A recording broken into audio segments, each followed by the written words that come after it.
सास बनी डंडे वाली भूत। शिखा की नई नई शादी हुई थी। उसका मायका और ससुराल दोनों कानपुर में ही थे, इसलिए उससे मिलने उसके भाई अक्सर आते जाते रहते थे। ये बात शिखा की सास मीना को बिल्कुल पसंद नहीं थी। मम्मी जी, आज राहुल भैया आ रहे हैं। कौन, तेरे चाचा का लड़का? जी मम्मी जी। अरे पर वो तो दिल्ली में रहता है ना। हाँ मम्मी जी, उन्हें कल सुबह दिल्ली के लिए निकलना है, तो वो आज मुझसे मिलते हुए कल सुबह यहीं से निकल जाएंगे। हमने तो धर्मशाला खोल रखी है ना। कुछ कहा क्या मम्मी जी? मैंने कहा हाँ हाँ, आने दे तेरे भैया को, जमकर खातिरदारी करेंगे। अब तो कुछ करना ही पड़ेगा, इससे पहले कि मेरा घर धर्मशाला बन जाए। ये कैसी बातें कर रही हो मीना? सच ही तो कह रही हूँ। अभी इसकी शादी को साल भर भी नहीं हुआ और आए दिन इसके घर वाले आ धमकते हैं।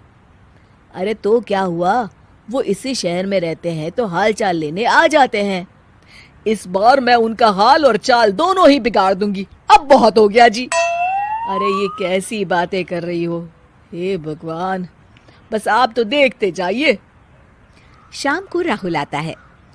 नमस्ते आंटी, कैसे हैं आप लोग? हम लोग तो ठीक है, तुम कैसे हो बेटा? मैं भी अच्छा ही हूँ आंटी। बस आज रात के बाद नहीं रहोगे। चलिए भैया, मैं आपको हमारा घर दिखाती हूँ। रात में खाने के टेबल पर शिखा, रोहित कहीं दिखाई नहीं दे रहा। जी भैया, वो ऑफिस के काम से बाहर गए हैं, कल शाम तक आएंगे। अच्छा अच्छा। बेटा, क्या तुम भूत प्रेत में मानते हो? नहीं नहीं आंटी जी, पर अचानक आपको ये ख्याल कहाँ से आ गया?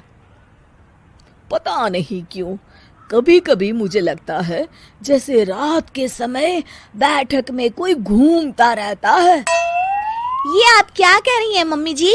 हाँ, तुम लोग घबरा ना जाओ, इसलिए मैंने आज तक इस बारे में कुछ नहीं कहा। ये आपका वहम होगा आंटी जी, ऐसा कुछ नहीं होता। हो सकता है।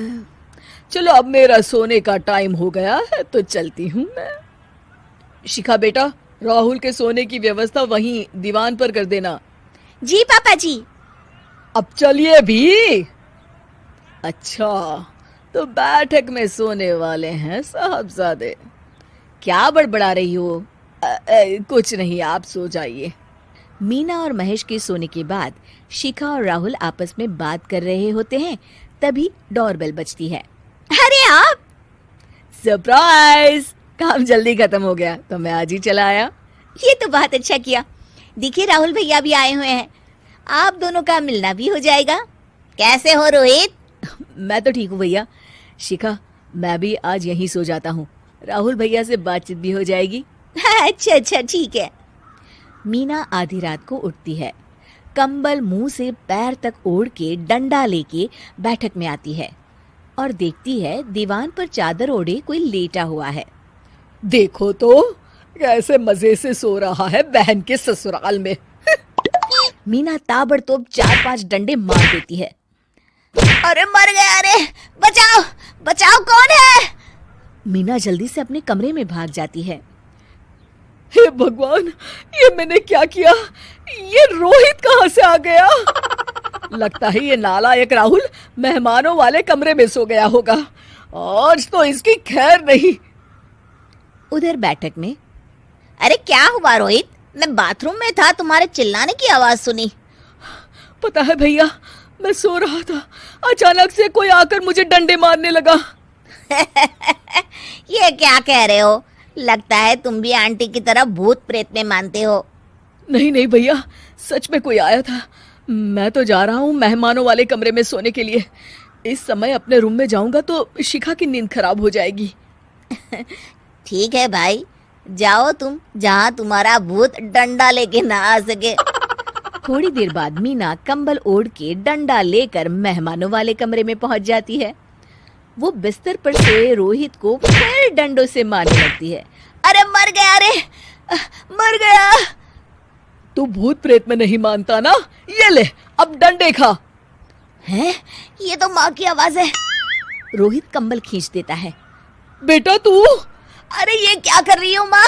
मार मार के मेरा भरता बना दिया आपने। माफ कर दे मेरे लाल, मैंने तो तुझे ही मार मार के लाल कर दिया। मैं तो उस राहुल के बच्चे को सबक सिखाना चाहती थी। राहुल भैया को? हाँ बेटा, मुझे लगा अगर उसे डंडे मारूंगी तो शिखा के मायके वाले यहाँ आना छोड़ देंगे। हे भगवान, माँ ये घर शिखा का भी है, उसके घर वाले जब चाहे आ सकते हैं। हाँ बेटा, आज मुझे भगवान का इशारा समझ में आ गया। मैं कितना गलत करने चली थी और अपने ही बेटे को चोट पहुंचा दी। अब चुपचाप जाके सो जाओ माँ, और किसी को कुछ बताने की जरूरत भी नहीं है। शिक्षा दूसरों का बुरा चाहने वालों के साथ भी बुरा ही होता है।